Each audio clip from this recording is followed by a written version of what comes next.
नमस्कार मित्रांनो, आज आपण पाहणार आहोत चोळप्पा महाराज यांच्या वाड्याबद्दल थोडी माहिती।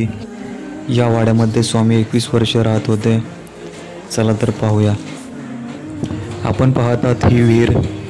ह्या विहिरीचे खोदकाम आणि बांधणी चोळप्पा महाराज यांनी केली आहे। विहिरीचे बांधकाम झाल्यानंतर विहिरीला थोडी सुद्धा पाणी नव्हते।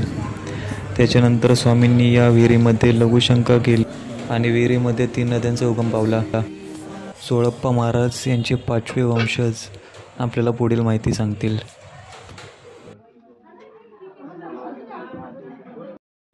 वीरभद्र अवतार दाखवले शंकरांचा। काही वस्तू त्यांच्या हातामध्ये प्रगट झाल्या। ते पूर्वी गावामध्ये वेस असायचे, तिथं स्वामी जाऊन थांबले होते। एक मुस्लिमचा मजाक मस्कर केला स्वामी सोबत, रिकामा हुक्का दिला स्वामींना पाजवायला।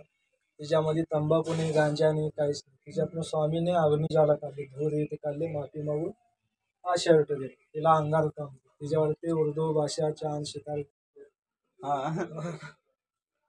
आणि हे स्वामींचे ओरिजिनल 4 फोटो। थोड्या कंपनी आली होती ना इंग्रज लोक, ते स्वामींना न विचारता न परमिशन घेता चोरून फोटो काढले। स्वामी का आलेच नाही, उघडून बघते सगळे माकडांचे फोटो।